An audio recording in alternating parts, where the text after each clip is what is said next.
আপনার ঘটনা শুনে আসি, যে ঘটনা নিয়ে সবাই অপেক্ষা করছে আপনার কাছ থেকে শোনার জন্য। জি রাসেল ভাই, অনেকদিন রাজবাড়ির ঘটনা বলা হয় না। অনেকেই বলছেন রাজবাড়ির ঘটনা কবে আসবে, আবার কেউ কেউ বলছেন যে রাজবাড়িতে খালি ভূতের ঘটনাই ঘটে কিনা। আসলে এখানে শুধু রাজবাড়ির বিষয় আমি বলবো না, সেটা হচ্ছে যে সমস্ত মানে এলাকাগুলো একটা সময় মফস্বল ছিল, মানে জেলা শহর পরে হয়েছে, মফস্বল ছিল, অনেক ঝোপঝাড় ছিল, অনেক গাছপালা জঙ্গল ছিল। সাধারণত এই এলাকাগুলোতে ভয়ের ঘটনা আপনি অসংখ্য পাবেন। এটা শুধু রাজবাড়ি বলে কোনো কথা না, এটা বাংলাদেশের অনেক জায়গাতেই আপনি এটা পাবেন। এই জন্য দেখা যাচ্ছে রাজবাড়িতে একটা সময় ফরিদপুরের, গ্রেটার ফরিদপুরের অংশ ছিল, পরবর্তী 80 দশকে এটা জেলা হয়েছে, এবং এই যার কারণে দেখে মফস্বল হওয়ার কারণে ওখানে অসংখ্য গল্পগুলো রয়ে গেছে। এমন একটি ঘটনা আমি আজকে আপনাদের সামনে উপস্থাপন করব। ঘটনাটির সময়কাল 1968 সালের দিকে, 68 বা 69 এমন একটা সময় আর কি, এক্সাক্ট সালটা বলতে পারছি, তো এই দুই সালের মধ্যে কোন একটা হবে। ঘটনাটি আমার এক আঙ্কেল বলেছেন। ঘটনাটি যার সঙ্গে ঘটেছিল ওনার নাম হচ্ছে সনাতন ডাক্তার, ওনার নাম হচ্ছে সনাতন দা, তো সবাই তাকে সনাতন ডাক্তার নামে চিনতেন আর কি। আজকে রাজবাড়ী যে মাছ বাজার রয়েছে, মাছ বাজার মেইন যে বাজারটা রাজবাড়ী জেলা সদরের, তো ওই মাছ বাজারের ঠিক কাছেই একটা ছোট্ট টিনের একটা দোকান ছিল, মানে একটা ডিসপেন্সারি, হোমিওপ্যাথির একটা ডিসপেন্সারি ছিল। তো উনি এটা চালাতেন। আসলে ডাক্তার হিসাবে ওনার তেমন কোনো খ্যাতি ছিল না, রোগী টুগী খুব বেশি উনি পেতেন না, তবে ভালো মানুষ হিসাবে ওনার একটা বিশেষ খ্যাতি ছিল। সৎ, পরোপকারী, সহজ সরল মানুষ হিসাবে এবং নিরেট ভদ্রলোক বলতে যেটা বোঝায়, উনি তেমনই একজন মানুষ ছিলেন সনাতন ডাক্তার। কিন্তু রোগী ওরকম পেতেন না, ওরকম পরিচিত উনি ছিলেন না। টুকটাক আসতেন, ওনার বাড়ি ছিল রাজবাড়ির কুঠিপাচুরিয়া গ্রামে। তো ওনার একটা বাইসাইকেল ছিল, প্রতিদিন উনি আসতেন, এই প্রায় 10-12 কিলোমিটার পথ পাড়ি দিয়ে উনি আসতেন। আবার মাগরিবের পরপরই, কারণ তখনকার সময় কিন্তু এদিকে ইলেকট্রিসিটি অতটা ছিল না, থাকলেও খুব আর কি, ওই সময় সে মুক্তিযুদ্ধের আগে, তো এই জন্য সন্ধ্যার পরে মানুষজন ওই সময় থাকতো না ওইদিকে, এই জন্য উনি বাড়ি চলে যেতেন সাইকেল নিয়ে। আর ওনার দোকানেও একজন কম্পাউন্ডার ছিলেন, ওর বাড়ি রাজবাড়ির প্রপারেই, তবে সে এখন কোথায় আছে আমি জানি না, আমি তার কোনো সন্ধান পাইনি। তার নাম ছিল আব্দুর রহিম, সে ওনার দোকানের কম্পাউন্ডার ছিলেন আর কি। তো যেটা করতেন, সনাতন ডাক্তারের ওই দোকানের চাবি থাকতো 2টা, তো উনি একটা চাবি নিয়ে চলে যেতেন, আর আব্দুর রহিম একটু পরে দোকান বন্ধ করে দিতেন, যেহেতু তার বাসা কাছেই, এই জন্য সে ওই দোকানটা পরে বন্ধ করে সে বাড়িতে যেত।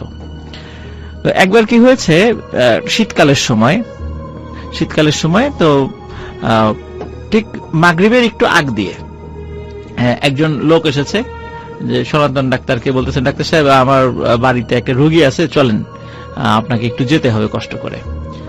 তো এখন উনি চিন্তা করছেন আর কিছুক্ষণ পরে মাগরিবের আজান দিবে, তো এখন যাব, আর ফিরতে ফিরতে যদি দেরি হয়ে যায়, তো উনি আসলে ওরকম আগ্রহ নাই। ওই লোকটা বলতেছেন যে না না আপনি চলেন, আমার বাসা কাছেই।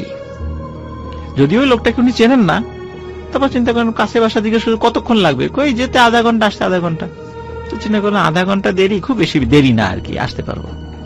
এখন ওনার সাথে মানে আর সাইকেল নেন নাই, উনি চিন্তা করছেন যে ওনার সাইকেলের আবার আজকে যে মানে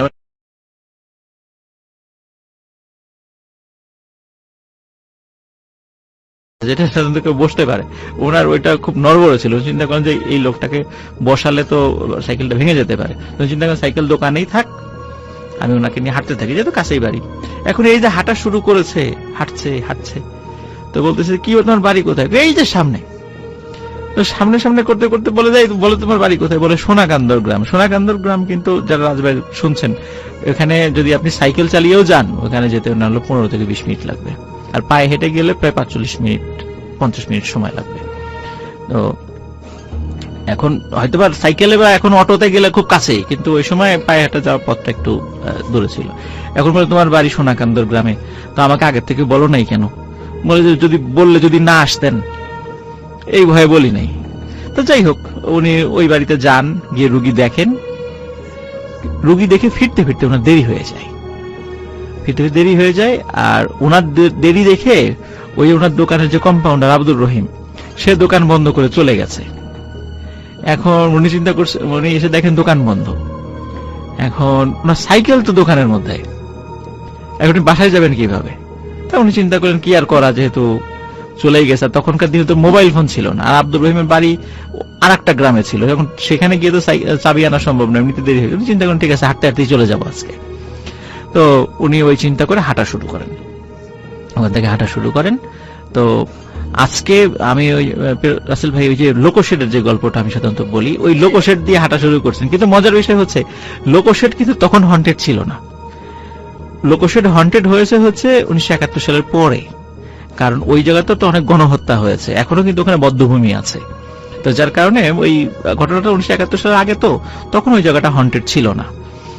যার কারণে উনি যখন লোকোশেড পার হয়ে দিকে চলে যাচ্ছেন, কোনো ঘটনা ওনার সাথে ঘটে নাই। আর আজকে যে রেল লাইনটা লোকোশেডের এদিক দিয়ে গোয়ালন্দ ঘাট পর্যন্ত চলে গেছে, তখন কিন্তু এই রেল লাইনটা ছিল না, রেল লাইনটা অন্য দিক দিয়ে ছিল, ওটা এমনি পায়ে হাঁটা পথ ছিল ওই দিক দিয়ে। তো উনি যাচ্ছেন ওই দিক দিয়ে, একদম সোজা চলে গেলে ওনার বেশ ঘন্টাখানেক হাঁটলে ওনার বাড়ির কাছাকাছি উনি চলে যেতে পারেন, ঘন্টা 2-2.5 লাগে আর কি হেঁটে যেতে। উনি যাচ্ছেন কিছুটা পথ পার হয়ে দাঁতশি বাজার নামে একটা জায়গা আছে, এটা রাজবাড়ির লোকজন অবশ্যই চিনে থাকবেন সেটা। তো দাঁতশি বাজারটা পার হয়ে উনি হাঁটা শুরু করেন, এই পর্যন্ত কোনো সমস্যা হয়নি। তো ওনার হাতে কিন্তু ভাইয়া একটা মানে টর্চ লাইট থাকতো সব সময়, যেহেতু উনি রাত্রে চলাফেরা করতেন, টর্চ লাইট থাকতো। তো টর্চ লাইট মানে জ্বালিয়ে উনি যাচ্ছেন, হঠাৎ ওনার মানে পথের সামনে মানে একটা মাঝারি আকৃতির একটা বিড়াল সামনে পড়ে, বিড়াল। তো বিড়ালটি ওনার পথ আগলে দাঁড়িয়ে আছে, বিড়ালটি সরে না, এবং উনি বিড়ালটিকে সাইড কেটে চলে যাওয়ার চেষ্টা করলো, বিড়ালটি আবার সামনে চলে আসে। তো উনি রাসেল ভাই উনি ডাক্তার মানুষ ছিলেন, তো বিজ্ঞান মনস্ক ছিলেন, উনি এসব জিন ভূত প্রেত এগুলো আবার বিশ্বাস করতেন না, আর ওনার সাথে কখনো কোনো ঘটনা ঘটেও নাই, স্বাভাবিকভাবে ওনার বিশ্বাস করার আসলে কথাও না, এরকম একটা মেন্টালিটি ওনার ছিল যে এগুলা সব মনের ভুল আর কি। বিড়াল যেহেতু সামনে এসেছে, তো উনি বিড়ালটিকে সরিয়ে দেওয়ার চেষ্টা করছিলেন, তো বিড়ালটি সরে না, উনি যেদিক দিয়ে যাওয়ার চেষ্টা করে বিড়ালটি বারবার পথ আগলে দাঁড়ানোর চেষ্টা করছে।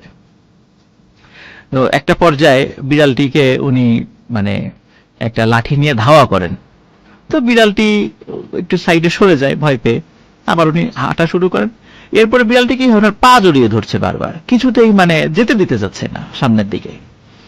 তো উনি আরো বিরক্ত হয়ে মানে পা ঝাড়ি দিয়ে বিড়ালটিকে দূরে ফেলে দেন। এরপরে দেখেন বিড়ালটি হেঁটে কোন দিক দিয়ে চলে গেল, আর তাকে ওই বিড়ালটিকে আর দেখেনি। উনি সামনে হাঁটা শুরু করেন, এরকম 15-20 মিনিট হাঁটার পরে হঠাৎ দেখে যে একজন মহিলা, দূর থেকে দেখছেন একজন মহিলা সামনে সাদা কাপড় দিয়ে কিছু একটা ঢেকে রেখেছে আর কান্নাকাটি করছে, নাকি সুরে কান্নাকাটি করছে। তো উনি যত কাছে যাচ্ছেন মানে ভয়াবহ রকমের দুর্গন্ধ ওনার নাকে আসছে, মানে এত দুর্গন্ধ যে শেষ পর্যন্ত নাকে মানে কাপড় দিয়ে সামনে গেছেন, যে বলছেন এই কি হয়েছে, আপনি কাঁদছেন কেন? তো উনি বলছেন যে আমার ছেলে মারা গেছে। তো বলছে ছেলে মারা গেছে, তো এটা কি আপনার ছেলে? বলে হ্যাঁ ছেলে। তো কখন মারা গেছে? বলে আজ সকালে মারা গেছে। তখন উনি বলছেন যে দেখি তো আপনার ছেলের লাশটা দেখি তো। ওই মহিলা ওই কাপড়টা সরান, তো দেখেন যে লাশটা মানে একটা পা ওই মাটিতেই আটকে গেছে, মানে কি বলবো মানে প্যারালাইজড হয়ে যাওয়ার মতো অবস্থা। তারপর উনি অনেক চেষ্টা করে কষ্ট করতে করতে করতে করতে ব্রিজের উপর ওঠেন। ব্রিজে ওঠার পরে উনি যখন নামতে যাবেন, নামার পথটা তো রাসেল ভাই একটু ঢালু, নামতে যাওয়ার সময় উনি ওই হুমড়ি খেয়ে পড়ে যান সামনে। উনি যখন পড়ে যান, ওনার হাতে কিন্তু টর্চ লাইট ছিল, তখনও হাতে টর্চ লাইটটা ধরা। তো উনি তখন সামনের থেকে যখন মাটির সাথে পড়ে গেছেন সামনে, উনি খেয়াল করছেন সামনে থেকে কি যেন একটা আসছে, দুইটা জিনিস। উনি চাঁদের আলোতে যতটুকু বুঝতে পেরেছেন বড় আকৃতির দুইটা কাকড়া। কিন্তু রাসেল ভাই উনি যখন টর্চ লাইট জ্বালিয়েছেন তখন দেখে যে কবজি থেকে নিচে যে আমাদের মানে হাতের পাঞ্জা সহ 5 আঙ্গুল, যেটা এই আঙ্গুল 5 আঙ্গুল দিয়ে কি দুইটা হাত জাস্ট হাতের কবজির নিচের অংশ সামনের দিকে এগিয়ে আসছে। উনি টর্চ লাইট জ্বালিয়ে দেখেছেন, তখন উনি ভয় পেয়েছেন, কিরে এই হাত কিভাবে আসলো? হাতের কবজির নিচের অংশ আছে কিন্তু বডিটা নাই। তখন আর একটা বিষয় যে ওই যে লাশের যে একটা বিকট গন্ধ উনি পেয়েছিলেন না, ওই গন্ধ তো ক্রমশ ওনার কাছে আসছে। উনি তখন চিন্তা করেন যে আমি একটু আগে একটা লাশ দেখে আসছি, হাতের কবজি ছিল না, দুই হাতের 2 কবজির নিচের অংশ ছিল না, লাশটা ছিল মানে পচে যাওয়া লাশ, মানে খুব দুর্গন্ধ ছিল। মনে হচ্ছে যে ওই যে 2টা হাত এগিয়ে আসছে, ওই হাতের দেখে উনি দূর থেকে বুঝতে পেরেছেন যে এই হাতটা ঠিক ওই যে পচে যাওয়া হাতের মতো এবং খুব দুর্গন্ধ হচ্ছে। উনি ওই সময় হচ্ছে ভয় পান এবং উনি মানে সমস্ত শরীরে সমস্ত শক্তি সঞ্চয় করে উঠে দাঁড়ান। উঠে দাঁড়িয়ে মানে উনি যখন সামনের দিকে যাবেন, তো পিছন দিকে যাওয়ার সুযোগ, উনি সামনের দিকে, ওনার বাড়ি সামনের দিকে যাচ্ছেন, ওই হাতগুলো মানে বারবার ওনার সামনে এসে ওনার পথ আগলে দাঁড়াচ্ছেন। তারপরে যখন উনি ওই হাতকে ওভারটেক করে চলে যাওয়ার চেষ্টা করেছেন, তখন ওই 2টা হাত ওনার পা চেপে ধরেছিল। এরপর উনি মানে ওনার ধর্মের যে মন্ত্র আছে, শ্লোক আছে, সেগুলো উচ্চস্বরে পাঠ করতে থাকেন আর সৃষ্টিকর্তার নাম জপতে থাকেন। এটা করতে করতে উনি মানে সমস্ত শরীরের শক্তি দিয়ে উনি দৌড়ানো শুরু করেন। ওই হাত যে কোথায় গেছে, কি হয়েছে, উনি আর বলতে পারেন না। হ্যাঁ, আর ছিল না তার সাথে। কিছু দূর সামনে গিয়ে একটা মানুষের সাথে উনি ধাক্কা খান। তো ধাক্কা খান যখন, তখন ওই লোকটা বলে ওঠে, এই আপনি চোখে দেখেন না? তখন বলে, আরে রহিম, তুই এখানে কি করিস? বলে, ও দাদা, আপনি, আপনার দেরি দেখে আমি দোকান বন্ধ করে দিছি। তো চিন্তা করলাম যে আমার তো আবার আগামীকালকে একটা জরুরি কাজ আছে, দোকানে তো আসতে পারবো না। তো চিন্তা করলাম যে আপনার কাছে তো চাবি নাই, তো আপনার বাড়িতে এসে চাবিটা দিয়ে যাই। তো এই জন্য আমি আপনার বাসার আসার চেষ্টা করতেছিলাম, মানে আসছিলাম আর কি। তো তুই সাইকেল নিয়ে আসিস নাই কেন? হেঁটে হেঁটে আসছিস কেন? ও বলে যে আমি সাইকেল ভালো চালাইতে পারি না। এই কথাটা শুনে ওনার একটু অবাক লাগে, কিন্তু আব্দুর রহিম কিন্তু খুব ভালোই সাইকেল চালাইতে পারতো, কিন্তু ও বলছে যে আমি ভালো সাইকেল চালাইতে পারি না। তো আচ্ছা ঠিক আছে, আসছি যখন, চল, এই যে একটু আগে এই ঘটনা ঘটছে। তখন আব্দুর রহিম বলছে যে যাক, আল্লাহ বাঁচিয়ে দিয়েছেন আপনাকে, কোনো বিপদ আপদ হয় নাই, রাত্রেবেলা চলাফেরার ক্ষেত্রে একটু সতর্ক থাকবেন। এই কথা বলে মানে আব্দুর রহিমের সাথে বিভিন্ন গল্প টল্প করতে করতে ওনার বাড়ির কাছে চলে আসে। তখন সনাতন ডাক্তার উনি বলতেছেন যে রহিম, চল বাড়িতে চল, তোর দিদি রান্না বাড়া করছে, একবার খাওয়া দাওয়া কর, আজকে থেকে যা, অনেক রাত হয়ে গেছে। তো বলে, না না, আমার আগামীকালকে কাজ আছে, আমি থাকতে পারবো না, আমি বাড়িতে যাব না, আপনি যান, এই চাবিটা রাখেন, দোকানের চাবি, আমি চলে গেলাম। বলে, না তা কি হয় নাকি, বাড়িতে যাবি না কেন? কিছুতেই সে বাড়িতে ঢোকে না। তো যখন উনি চিন্তা করেন যে এত রিকোয়েস্ট করলাম, যেতে চাচ্ছে না, উনিও একটু বিরক্ত হন, মন খারাপ করেন, এত রিকোয়েস্ট করে যাচ্ছে না, তো ঠিক আছে, তাকে বিদায় দিয়ে দেন, সেও চলে যায়। তো উনি বাড়িতে যান, যাওয়ার পরে ওনার স্ত্রীকে সব ঘটনা খুলে বলেন। খুলে বলার পরে যদিও ভয় পেয়েছিলেন, তারপরে ওই যে আব্দুর রহিম পথের একটা জায়গার সঙ্গ দিয়েছিলেন আর কি, ভয়টা অনেকটা কমে গিয়েছিল আর কি। খুব যে ভয় পেয়ে একদম জ্বর চলে আসছে, বিষয়টা এরকম না। পরের দিন উনি দোকানে গেছেন, ওনার যে ডিসপেন্সারি সেখানে গেছেন। যার পর দেখে আব্দুর রহিম দোকান খুলে বসে আছে। কিরে আব্দুর রহিম, তুই না বললি যে কালকে মানে আজকে আসবি না? বলে যে আপনাকে আমি কখন বললাম আজকে আসবো না? আপনার সাথে তো আমার দেখাই হয় নাই। তখন উনি বলছে, কি বলিস দেখা হয় নাই? কালকে রাত্রে না তোর সাথে আমার ধাক্কা লাগলো, তারপর গল্প করতে করতে গেলাম, তুই আমাকে দোকানের চাবি দিলে, এই যে চাবি, এই যে আমি চাবির সাথে নিয়ে আসছি। বললে, আরে এই চাবি আপনি পেলেন কোথায়? আমি তো এই চাবি কালকে দোকানে রেখে চলে গেছি, আপনার দেরি দেখে দোকান টোকান তালা মেরে চলে গেছি, চাবি তো দোকানের মধ্যেই ছিল, চাবি আপনি পেলেন কোথায়? চাবি তো আমি আপনাকে দেই নাই, আর আমি তো দোকান তালা মেরে আমি তো বাড়িতে চলে গেছি। তখন উনি চিন্তা করেন, তাহলে আমার ওই পথ, পুরো পথ সঙ্গ দিল কে? এইটার মানে রহস্য উনি আর উদ্ধার করতে পারেন নাই রাসেল ভাই। উনি স্বাধীনতার পূর্বেই, যখন মোটামুটি আমাদের দেশে একটু বিভিন্ন সমস্যার সৃষ্টি হয়, উনি ওই সময়ই মানে ওনার ওনার ফ্যামিলির অন্যান্য মেম্বার যারা, তারা নদিয়া অঞ্চলে থাকতেন। উনি ওই সময় ওনার জমি জমা বিক্রি করে দিয়ে চলে গিয়েছিলেন আর কি, আর ফেরত আসেন নাই কখনো, যার কারণে উনি এখনো বেঁচে আছেন কিনা আমরা জানি না। তবে একটা বিষয় রাসেল ভাই, আমি এই ঘটনার থেকে একটা বিষয় আমি মানে শিক্ষা পেয়েছি, বা আমি বুঝতে পেরেছি, আশা করি আপনারাও বুঝতে পারবেন, সেটা হচ্ছে যে এই যে সনাতন ডাক্তার যিনি, উনি একজন খুবই পরোপকারী ভালো মানুষ ছিলেন। রাত্রেবেলা হয়তোবা চলার পথে উনি বিপদে পড়েছেন, কিন্তু দেখেন আব্দুর রহিম সেজে কোনো একজন তাকে হেল্প করেছে, হয়তোবা আল্লাহ তাকে পাঠিয়েছেন। তো যারা মানুষের উপকার করে, মানুষের কল্যাণ কামনা করে, তারা যদি কখনো বিপদে পড়েও, সে প্যারানর্মাল বিষয় হোক আর যেটাই হোক, সে যে ধর্মের লোকই হোক, আল্লাহ তাআলা অবশ্যই তাকে সাহায্য করবেন। যেভাবে সাহায্য করা প্রয়োজন আল্লাহ তাআলা অবশ্যই তাকে সাহায্য করবেন। তো এই ঘটনাটা ছিল জাস্ট এক রাতেরই ঘটনা। এরপরে ওনার সাথে আর কোনো ঘটনা ঘটেছে বলে জানি না। এই এক রাতেই রাসেল ভাই এই ঘটনাটি ঘটেছিল। এটি ছিল ঘটনা। থ্যাংক ইউ সো মাচ প্রথমত আপনার ঘটনার জন্য এবং চমৎকার উপস্থাপনের জন্য। আশা করছি যে আপনাদেরও ভালো লেগেছে। অ্যান্ড আমাদের আজকে আফনান ভাই যে কষ্ট করে আমাদের স্টুডিওতে এসেছেন, আফনান ভাই আপনি একটু যে একটা ঘটনা বলার জন্য যে কষ্ট করে স্টুডিওতে আসলেন, এই যে এই টানটা কিভাবে অনুভব করেন, কেন অনুভব করেন একটু বলবেন আমাদেরকে? না আসলে এই যে যারা শুনছেন তাদের নিশ্চয়ই আপনার একটা পরিবারের মতোই মনে হয়, রাইট? জি জি, সেটাই। আর একটা বিষয় হচ্ছে যে আসলে কোন একটা বিষয়কে মানে হৃদয়ে ধারণ করা, এটা একটা সবচেয়ে বড় বিষয়। এটা ভালোবাসা, এটা কাজ করে সবসময়। এই জন্য ঢাকায় যখনই আসে, এই যেমন এই কয়েক সপ্তাহ একটু ঘন ঘন আসা হয়েছে ঢাকায়, এই জন্য যখনই আসছি স্টুডিওতে আসার চেষ্টা করি। আবার দেখা যাচ্ছে মাঝখানে কিন্তু অনেক বেশ কয়েক মাস আসতেই পারি নাই, কারণ তখন রেকর্ড ফাইলগুলো পাঠিয়েছি আর কি। যখনই আসার মানে ঢাকায় এসেছি চেষ্টা করেছি আসার জন্য। এটা মানে অন্তরের একটা ভালোবাসা, এটা আল্লাহ সৃষ্টি করে দিয়েছেন। তো এই জন্যই আসলে একটা গল্প না, মনে হয় যে সবসময় আসি, গল্প না থাকলেও আসি।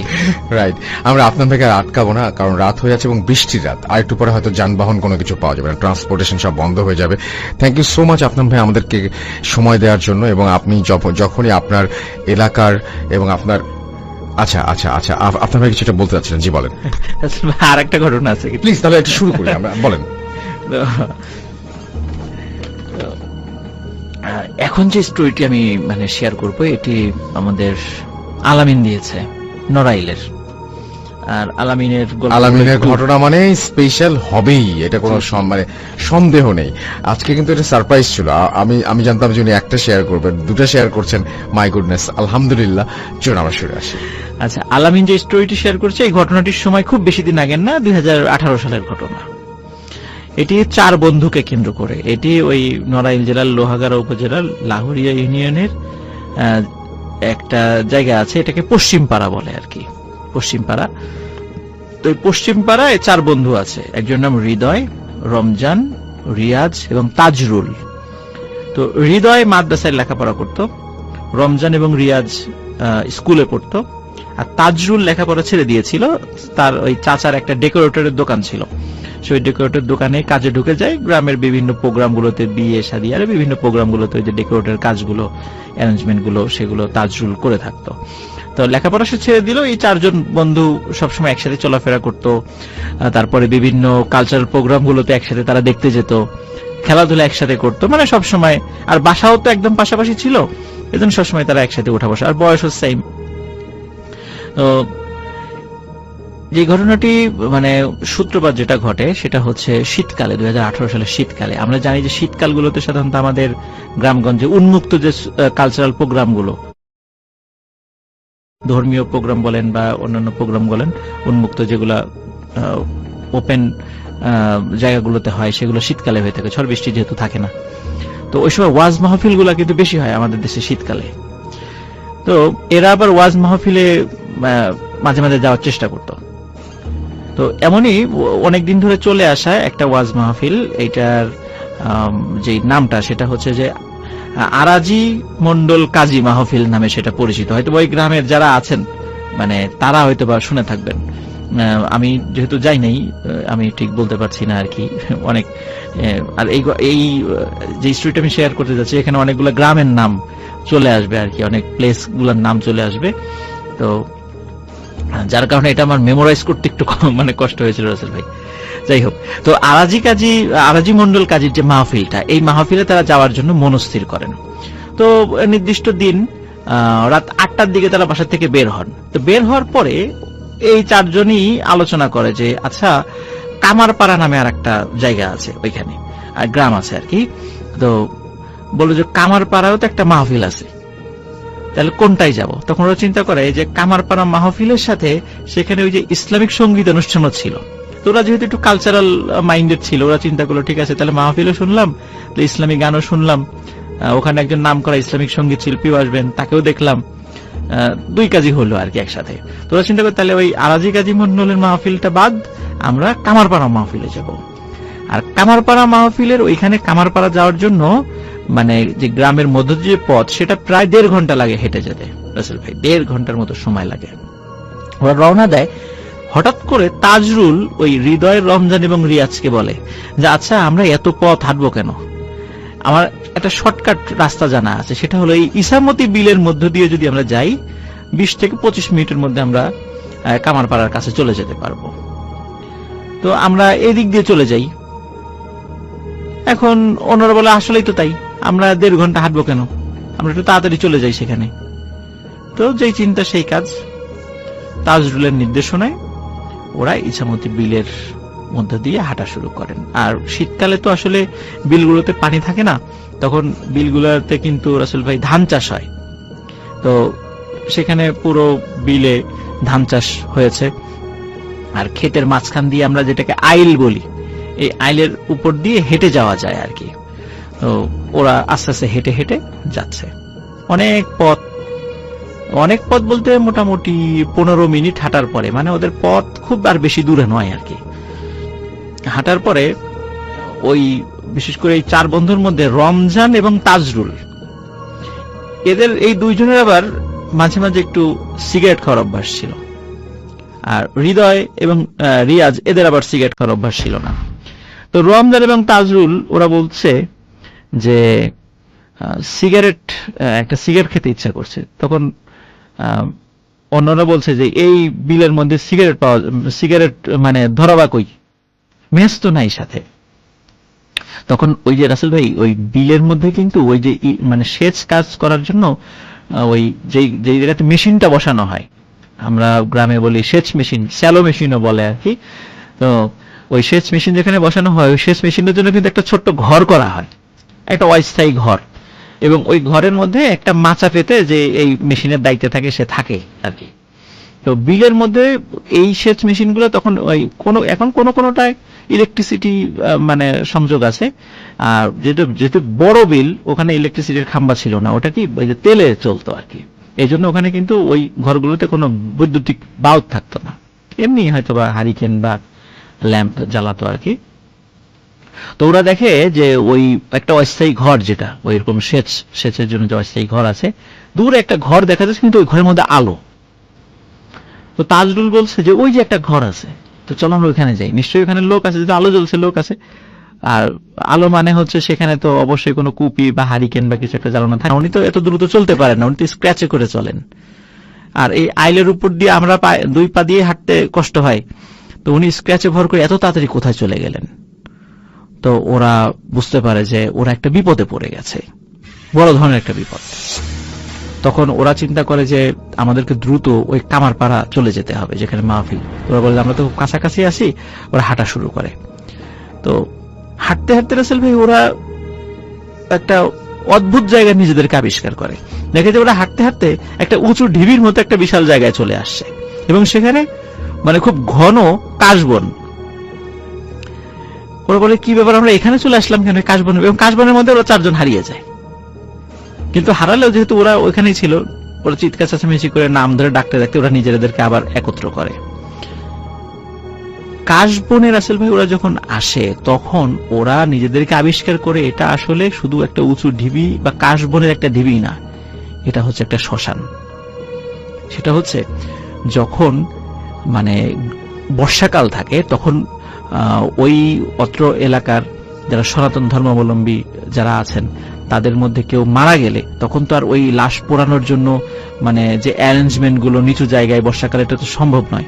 তখন তারা কি করতো, ওই উঁচু জায়গায় নিয়ে আসতো। বিলের মধ্যে ওই জায়গাটা উঁচু ছিল, তো ওখানে লাশ নিয়ে এসে ওখানে মানে লাশ পোড়াতো আর কি। তো ওইখানে ওরা দেখে যে এরকম বিভিন্ন ওই কাঠ কয়লা পড়ে আছে, বিভিন্ন জায়গায় ছড়িয়ে ছিটিয়ে আছে বিভিন্ন জায়গায়। ওরা বুঝতে পারে যে এটা তো শ্মশান, এবং আগে থেকেই তো ওরা শুনেছিল, রাত্রেবেলা বুঝতে পারে নাই সেটা। ওরা ওখানে চলে এসেছে। দ্রুত ওরা 4 জন সেখান থেকে নেমে আবার অন্যদিকে হাঁটা শুরু করে।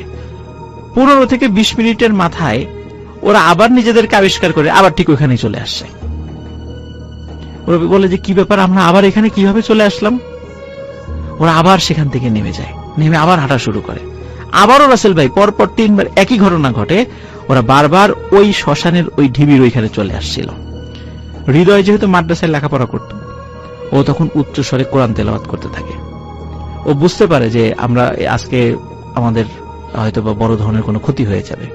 উচ্চস্বরে কোরআন তেলাওয়াত করতে করতে ওখান থেকে নেমে আসে 4 জনই, মানে হৃদয় কোরআন তেলাওয়াত করে, অন্য 3 জন সাথে থেকে নেমে আসে।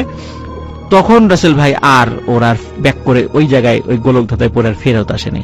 ওরা ওই মেইন রাস্তায় উঠে যায়, যেখান থেকে ওরা ওই কামারপাড়া মাহফিলে যায়। সেখানে গিয়ে দেখে এক অদ্ভুত ঘটনা। সেটা হলো, গিয়ে দেখে যে মাহফিল শেষ। ওই প্যান্ডেলের দায়িত্বে যারা ছিল তারা ওই সব বাঁশ, খুঁটি, কাপড় এগুলো গুছাচ্ছে। ওরা বলে কি ব্যাপার, মাহফিল কি হইলো? বলে মাহফিল তো শেষ। বলে মাহফিল শেষ মানে রাত 8টায় রওনা দিলাম, বড় জোর 1.5 ঘন্টা লাগছে আমাদের আসতে এই বিলের মধ্যে এত ঝামেলার পরও, তো মাহফিল শেষ হয় কি? এখন তো 9:30 বাজার কথা। বলে তোমাদের কি মাথা খারাপ হয়েছে? এখন বাজে রাত 2:30। ওরা চিন্তা করে যে সর্বনাশ, আমরা এত সময় কি করলাম, কিভাবে চলে গেল? ওরা কিছুতেই বুঝতে পারছে না যে আমরা এত সময় কিভাবে পার করে দিলাম। তো যাই হোক, ওরা যেহেতু ওদের শরীরে কাদা টাদা লেগেছিল আর এত ছোটাছুটির কারণে ওদের প্রচন্ড ক্ষুধা লেগেছিল, কিন্তু মাহফিল যেহেতু শেষ হয়ে গেছে, মাহফিল উপলক্ষে কিন্তু ছোট ছোট খাবারের দোকানগুলো বসে। তো আসলে কোনো দোকানও ছিল না, কিন্তু তখন 2টা দোকান ছিল, একটা ঝালমুড়ির দোকান আর একটা পাপড় ভাজা। যে পাপড় ভাজা এখন তো আসলে পাওয়া যায় না এভাবে। তো তো ওরা কি করবে, মানে খুব ক্ষুধা লাগছে, ওরা প্রচুর পরিমাণে ঝালমুড়ি এবং পাপড় ভাজা খায়। আর আমরা তো জানি রাসেল ভাই ওই ভাজা পোড়া খেলে নাকি দুষ্টু জিনেরা পিছু লাগে, এটাও কিন্তু একটা বিষয়।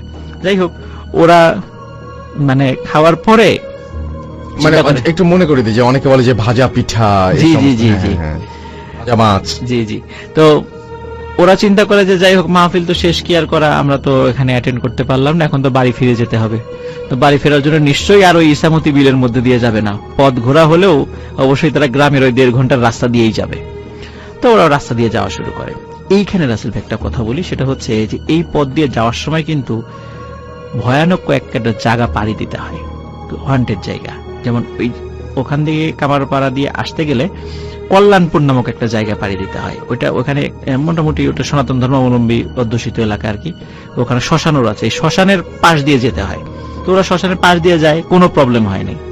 এরপর একটা হন্টেড পরিত্যক্ত জমিদার বাড়ির পাশ দিয়ে যেতে হয়, সেখান দিয়ে যায়, সেখানেও কোনো প্রবলেম হয়নি। অনেক পুরাতন একটা বট গাছ রয়েছে, সেই বট গাছের পাশ দিয়ে যায়, সেখানেও কোনো প্রবলেম হয়নি।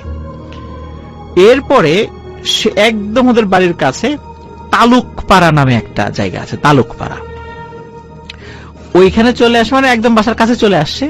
এরপরে পশ্চিমপাড়া আর কি, তালুকপাড়ার একদম শেষ মাথায় চলে আসে, এরপরে পশ্চিমপাড়া যেখানে ওদের গ্রাম। তো ওইখানে একটা ছোট একটা বাঁশঝাড় রয়েছে। তো ওই বাঁশঝাড়ের যখন কাছে চলে আসে, তখন তাজরুল চিন্তা করে বাড়ির কাছেই তো চলে আসছি, আর তো আমাদের কোনো ভয় নাই। তখন ও তো জানে যে বাঁশঝাড়ে কখনো ওই যে দুষ্টু জিনপরি থাকে। তো তখন বলতেছে, মানে ও একটু সাহস করে দুষ্টামি করে বলছে আর কি, যে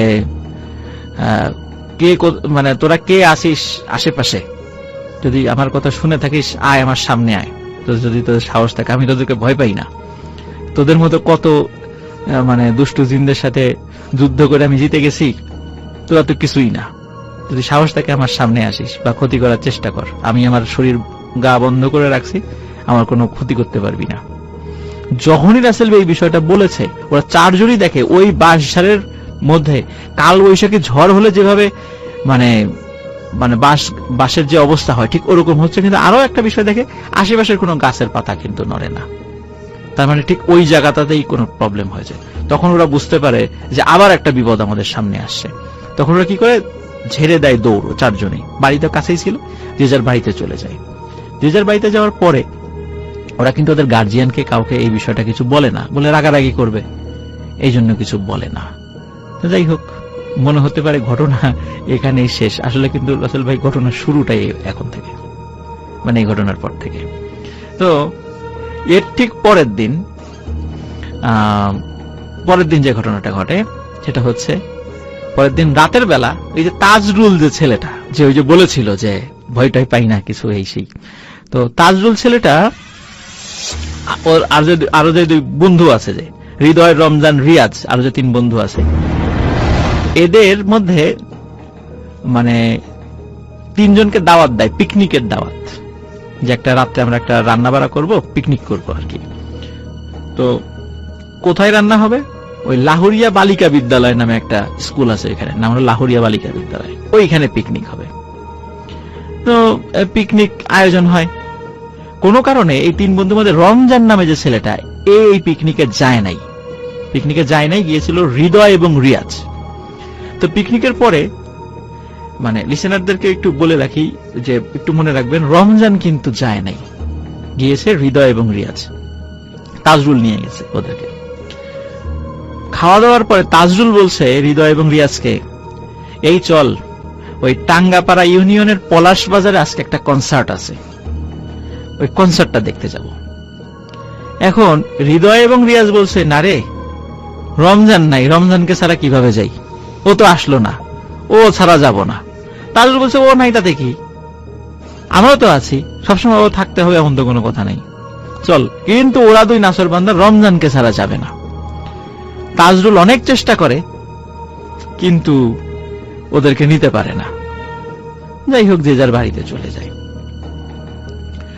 পরের দিন ভাইয়া আর একটা ঘটনা ঘটে। সেটা হলো, ওই হৃদয় যে ছেলেটা মাদ্রাসায় লেখাপড়া করে, সে ওই একটা জায়গায় প্রাইভেট পড়তে যায়। সেটা হলো ওই লাহোরিয়া পশ্চিমপাড়া প্রাইমারি স্কুল নামে একটা স্কুল আছে ওইখানে। ওই বিকাল 4টার সময় ওর একটা প্রাইভেট আছে, ও ওখানে পড়তে যায়। বাড়ি থেকে 2:30 3টার দিকে বের হয়, যেতে যতটুকু সময় লাগে আর কি, একটু আগে আগেই যেত সব সময়। তো বাড়ি থেকে যাওয়ার সময় মানে একটা শর্টকাট রাস্তা রয়েছে, শর্টকাট একটা রাস্তা ধরে। ওই রাস্তার মধ্যে রাসেল ভাই একটা বাগান পড়ে, স্থানীয়ভাবে আবুল খায়েরের বাগান নামে সেটা পরিচিত।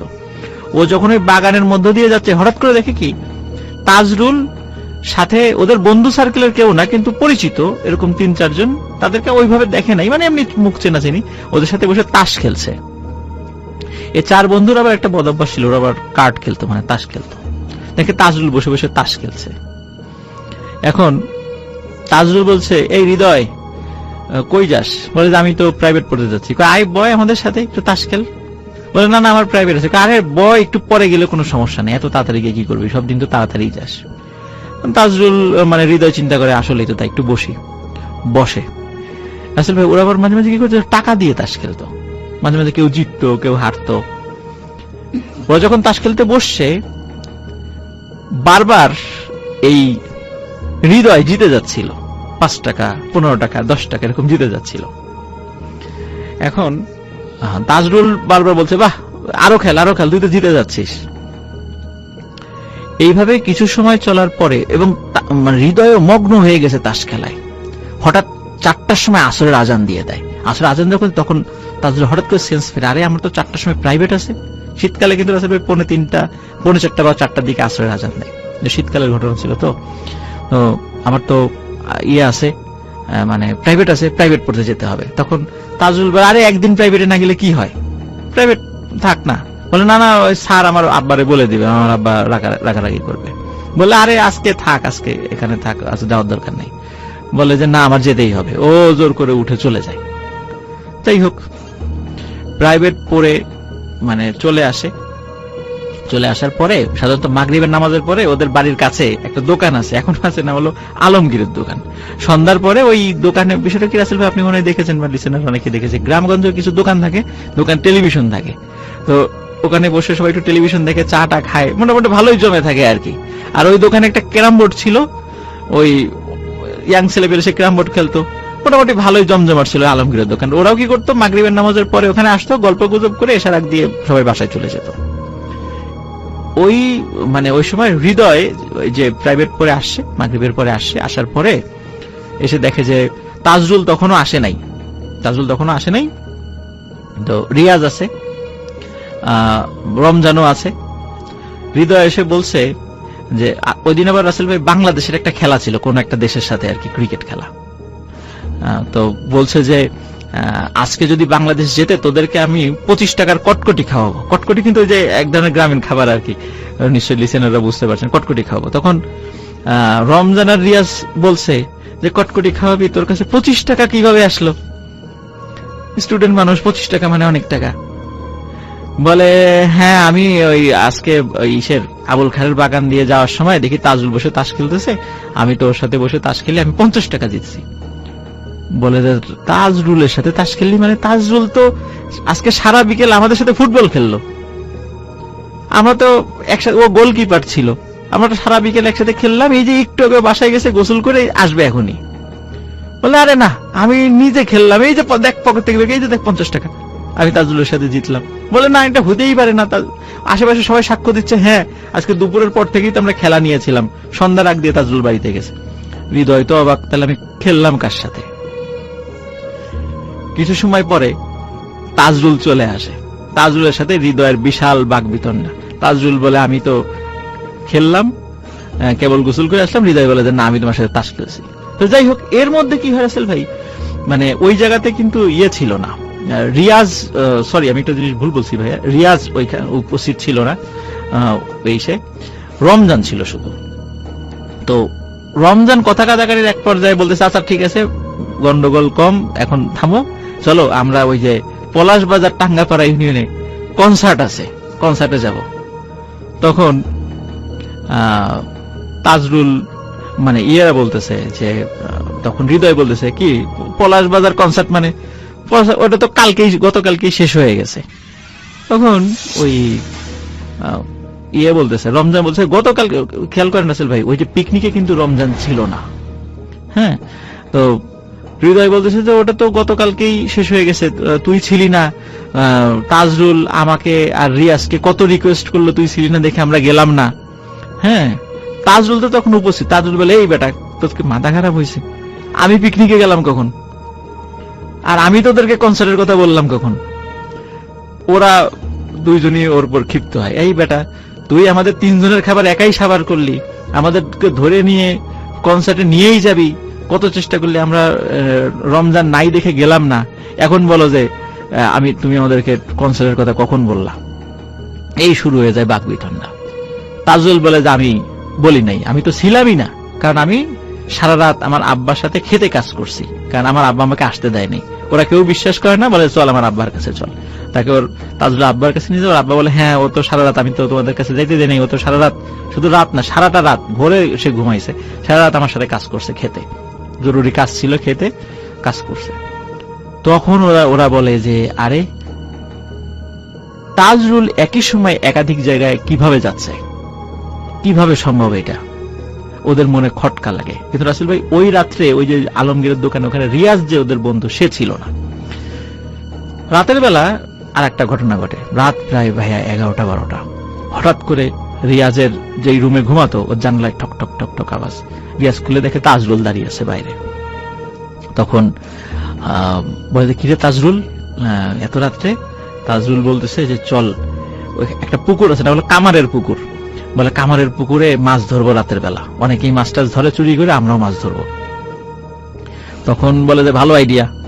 স্বাভাবিকভাবে ইয়াং ছেলে পেলে তো একটু দুষ্টামি তো অভ্যাস থাকবেই। বলে তাহলে বের হয়েছে। বের হওয়ার পর হঠাৎ করে মনে হয় আচ্ছা একে নিয়ে, রমজানকে নিয়ে গেলে কেমন হয়? তাজরুল বলে না না, রমজানকে ডাকার কি দরকার, তুই চল। রমজানের বাড়ি কিন্তু একদম রিয়াজের বাড়ির পাশাপাশি, একদম পাশাপাশি। বলে না না না, রমজানকে নিয়ে যাব। তাজরুল বলে না না, রমজানকে ডাকার দরকার নেই।